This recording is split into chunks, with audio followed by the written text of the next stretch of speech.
一提到 UFO， 你会想到什么？是它圆如盘状的外观，是直直射出的光柱，还是它堪称光速的飞行速度？其实 UFO 事件并不是现代的专属，而是古已有之。只不过20世纪40年代末开始， UFO 突然开始频繁出现在地球之上。这些 UFO 有的在白天出现，有的在夜晚现身，有的在人迹罕至处露面，有的干脆直接出现在闹市区。比如在我国的河北沧州，就曾出现过一次真实性或者说可信度相当高的飞行员追赶 UFO 事件。为什么说它可信度高呢？因为它并不是人们口口相传的，而是刊发在《沧州晚报》《河北日报》等传统的公办纸质媒体之上的，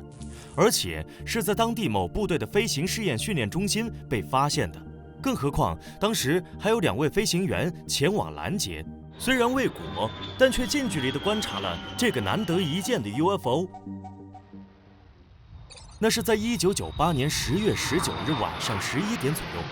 在河北沧州某飞行试验训练中心内，白天飞了5个起落，晚上又参加夜航指挥的司令员李索林收拾东西，正准备下楼休息时，忽然听到1号雷达发出了呜呜呜的警报声，紧接着又有3部雷达发出了警报。李索林查看雷达后，发现就在训练中心机场上空有一个飞行着的物体，正在迅速向东北方向移动。而与此同时，正在地面上工作的机场勤务人员也看到了上空的那颗移动着的亮点。一开始的时候像是一颗星星，后来变成了一红一白2颗不断旋转的星星，再后来这2颗星又合成了1颗，紧接着星星越变越大，最后变成了一只矮脚蘑菇。蘑菇伞下面还有一圈灯，其中一盏非常大的灯直直照射到地面上。李索林感到了事情的严重性，所以当即下令展开调查。很快，航管部门就回复了消息。当天那个时候已经没有民航机通过机场上空了，其他单位的夜航训练也早在半个小时前就结束了，所以只有一种可能，那就是这是一个外来飞行器。李索林当机立断，宣布训练中心进入1级战备状态，并派出刘副团长和胡大队长驾驶歼教6飞机紧急升空前往查看。这个时候是晚上11点半，按照标图员的报告，飞行物已经飞到了训练基地所在的青线上方，并停在了1500米的高度上。等到刘副团长和胡大队长2人驾着飞机靠近的时候，才终于看清楚了这个不明飞行物的模样。圆圆的弧形顶，平平的底面，如同一顶草帽，下面有着一圈绿色的灯，其中还有一盏红色的灯，而它的正下方发出2个直直向下照射的光柱。随着李索林司令的一声令下，刘胡2人立即推动油门进一步靠上去。可没想到，就在距离缩短到差不多4000米的时候，不明飞行物突然迅速向上提升，2人也紧跟着往上飞。等到飞到3000米的高空时，那个不明飞行物已经飞到了飞机的正上方。很明显，这个不明飞行物的速度比2人驾驶的歼教6飞机要快很多。硬拼速度不行，那就来个智取。于是他们迅速掉头并下降高度，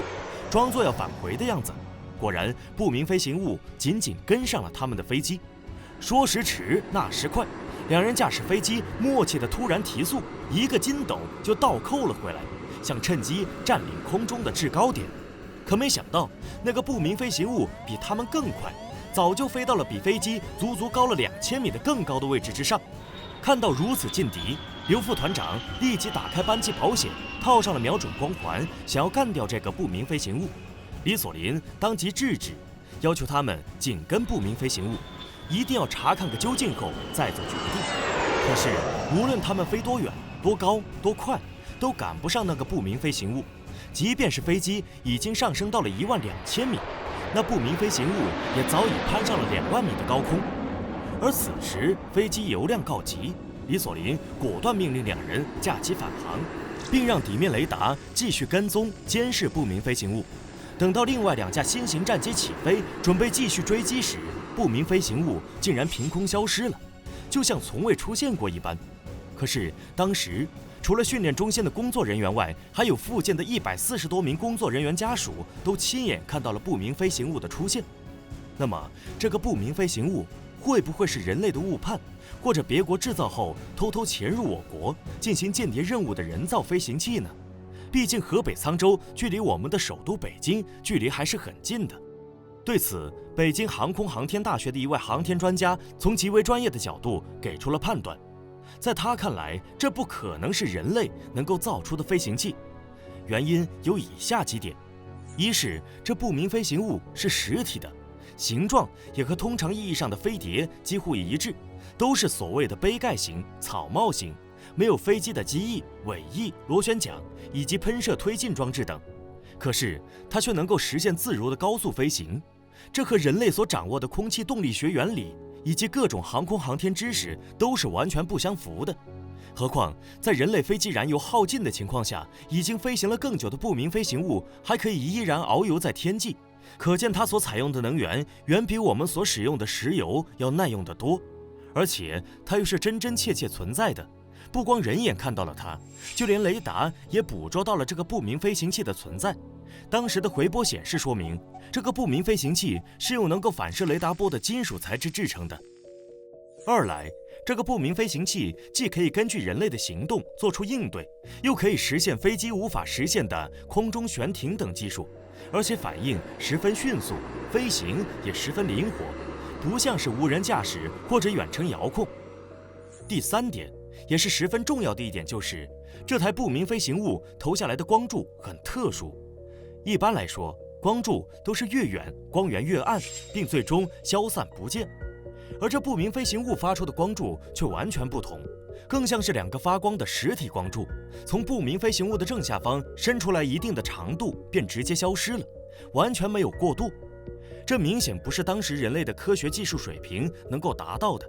即便是今天，如此高超的控光技术也是可望而不可及的。所以结论只有一个，这个不明飞行物就是来自地外星系的 UFO。 无独有偶，一位前来调查的空军相关部门的专家也认为，目前世界上没有哪个国家能够制造出如此高级的飞行器，即便是美国也不可能。因为美国的科技虽然发达，但是距离制造出灵敏度、智能化以及性能都如此之高的飞行器，还是有着相当差距的。当这篇关于 UFO 的报道出来后，北京 UFO 研究会到事发的训练中心附近采访时发现，河北沧州已经不是第一次出现 UFO 事件了。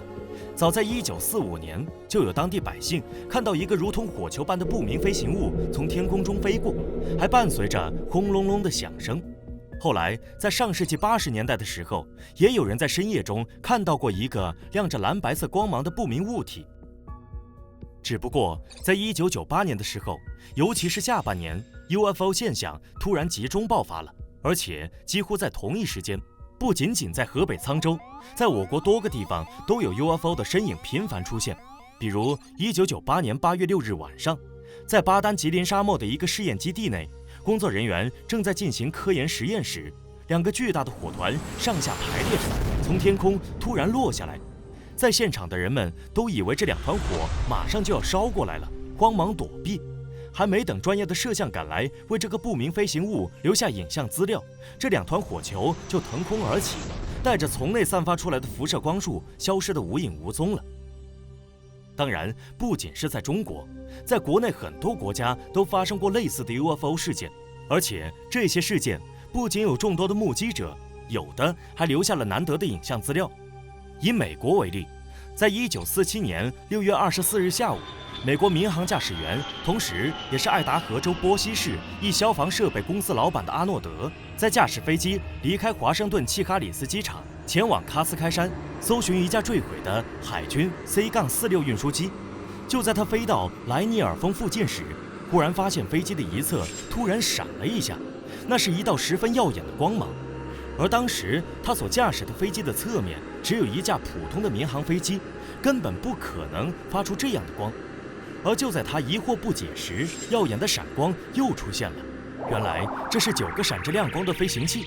它们分为2排，一排4架，一排5架，以梯队的形式飞行着。阿诺德估算了一下，这些像碟子一样扁平又光滑的如同镜子一般的飞行器，时速在2500公里以上，是当时普通飞机的3倍，而且它们飞行的方式也很奇特，和飞机不同，反而有点像在惊涛骇浪中行驶的快艇，有一种御风飞行的轻快感。从他看到这些飞行器到他们最终消失，一共只有短短的3分钟时间。为此，美国军方专门成立了一个名为“蓝皮书计划”的调查委员会，来调查此事。而在此后的20多年时间里，工作人员陆续搜集到了12618份 UFO 目击报告。1997年10月4日，美国工业巨头劳伦斯·洛克菲勒在纽约举办了一次研讨会，专门讨论不明飞行物的问题。会后，在斯坦福大学天体物理学家彼得·斯特罗克的主持下，形成了一份名为《不明飞行物观察物证》的报告，第一次从科学的角度对不明飞行物事件进行了深入分析。而这些科学界的权威们所得出的一致结论就是，不明飞行物是真实存在的。